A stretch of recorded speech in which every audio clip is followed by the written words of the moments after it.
Yang pasti ya secara ide gagasan kita konsisten dan kita berpegang teguh NKRI, Pancasila, tidak diskriminatif, tidak memberikan ruang buat mereka yang intoleran terhadap apapun, etnis, warna kulit, dan sebagainya. Dalam konteks kerja kita sudah setuju untuk melanjutkan program-program Jokowi. Karena bagaimanapun juga Jokowi adalah kader PDI Perjuangan, kita harus selamatkan program-programnya yang baik buat bangsa ini, sudah kita perhitungkan segala macam. Nah itu menjadi garis-garis besar perjuangan kita. Turunannya kita bisa berbicara hal-hal yang lain. Tentang misalnya berpegang teguh pada Pancasila, Undang-Undang Dasar, kemudian NKRI dan sebagainya, artinya bahwa itulah kesepakatan kita membangun bangsa ini. Dan hari ini Mas Ganjar tengah melewati proses itu.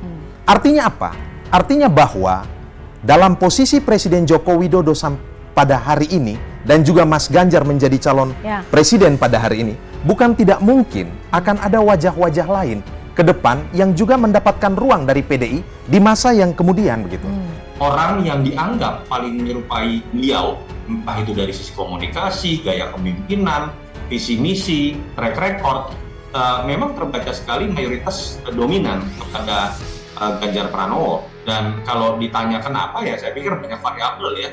Katakanlah kita bisa berdebat mengenai statement Jokowi lebih banyak ke Prabowo atau Ganjar, masing-masing punya jawaban. Tapi latar belakang kesamaan partai, gaya komunikasi, tidak punya beban masa lalu terkait misalnya isu SARA ataupun HAM, saya pikir memang lebih mudah untuk kemudian pemilih Jokowi mengkorelasikan kesamaan yang dimiliki oleh Jokowi dengan atribut yang dimiliki oleh Ganjar dibandingkan Prabowo apalagi Anies Baswedan. Dua variabel ini sebenarnya bisa menjelaskan kenapa dalam survei-survei manapun yang kita lakukan, bahwa yang dianggap layak sebagai suksesor Jokowi, replika politik Jokowi, duplikat politik Jokowi itu tidak ada yang lain selain Ganjar Pranowo. Saya agak ekstrim memang ngomongnya begini, karena sulit saya membayangkan bahwa siapapun yang mencoba untuk mencari efek ataupun mencari petuah dari Jokowi di luar PDIP itu akan sulit. Karena kaki-kaki dan ideologi politik Jokowi itu adalah PDIP. Ganjar Pranowo akan teruskan program Jokowi karena sama-sama berasal dari PDIP. Pengamat politik dari Universitas Pelita Harapan, Emrus Yombing meyakini bahwa bakal calon presiden dari PDI Perjuangan, yakni Ganjar Pranowo, akan meneruskan program kerja Presiden Republik Indonesia yakni Joko Widodo. Relawan Jokowi mendukung Ganjar karena hanya Ganjar yang akan meneruskan program Jokowi, kata Emrus Yombing dalam keterangan yang diterima di Jakarta pada Jumat. Oleh karena itu, ia memperkirakan relawan Jokowi akan berlabuh pada satu tujuan, yakni mendukung bakal calon presiden Ganjar Pranowo. Bagi Emrus, kondisi akan berbeda jika relawan Jokowi mendukung bakal calon presiden dari partai lain, karena program kerja pasti berbeda apabila dibandingkan dengan PDI Perjuangan. Ribuan orang dari ratusan organisasi relawan Jokowi akan mendeklarasikan dukungan kepada Ganjar pada Sabtu di Senayan, Jakarta. Acara bertajuk Deklarasi Nasional Relawan Jokowi Dukung Ganjar Pranowo ini merupakan bentuk ketegasan dari para relawan dalam menghadapi Pilpres 2024, sehingga tidak ada lagi kebingungan dalam menentukan pilihan.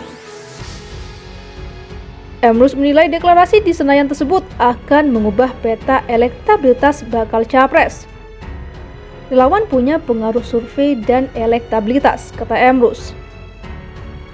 Berdasarkan jadwal yang telah ditetapkan oleh Komisi Pemilihan Umum atau KPU RI, pendaftaran bakal calon presiden dan wakil presiden dijadwalkan dimulai pada tanggal 19 Oktober sampai dengan 25 November 2023.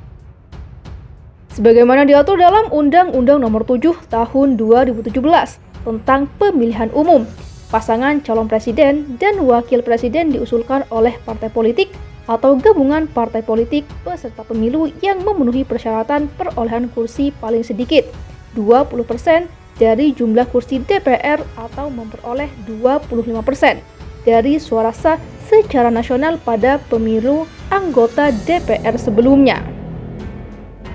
Saat ini terdapat 575 kursi di parlemen, sehingga pasangan calon presiden dan wakil presiden pada Pilpres 2024 harus memiliki dukungan minimal 115 kursi di DPR RI.